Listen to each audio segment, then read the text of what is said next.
Jake had always loved house-sitting for his aunt. The old countryside home was quiet and isolated, the perfect escape from his busy city life.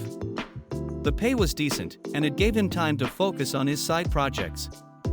On the first night, he settled in, noting the familiar comfort of the creaky floors, the scent of old wood, and the dim glow of the vintage lamps. He even found an old rotary phone in the living room, an antique his aunt had probably forgotten about. As Jake sat by the fireplace, the phone rang, a deep, eerie sound that sent chills down his spine. He stared at it for a moment, confused. No one should have this number. It rang again. Hesitant, Jake picked up the receiver. Hello? No answer. He heard only the sound of heavy breathing, deep and labored, like someone struggling to draw breath. His pulse quickened. Who is this? Still no answer. The call disconnected with a sharp click. Jake brushed it off as a prank, or maybe even a crossed line due to the age of the phone. But as the night progressed, the feeling of unease lingered. The phone rang again an hour later, the same heavy breathing on the other end.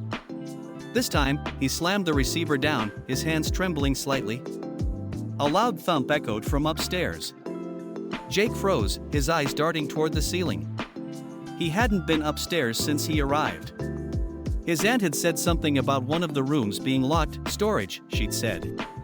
But now, something or someone seemed to be moving up there. He grabbed a flashlight and cautiously ascended the stairs, each step creaking under his weight. The upstairs hallway was colder, the air damp and musty.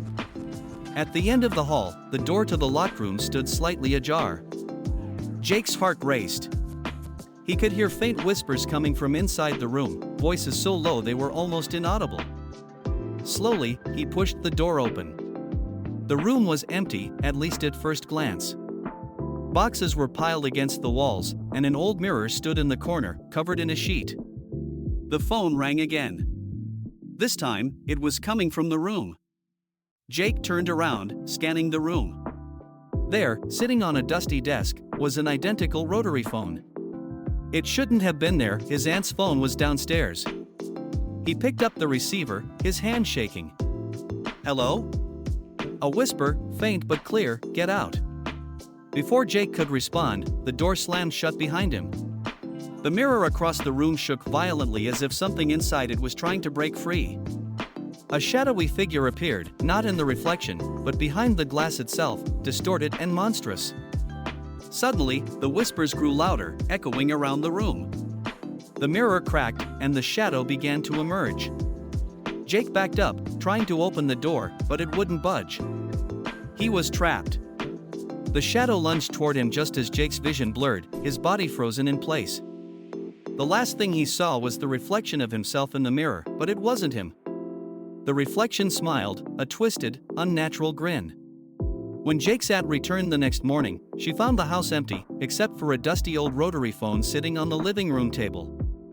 She picked it up out of curiosity, only to hear the sound of heavy breathing on the other end. The line disconnected with a sharp click.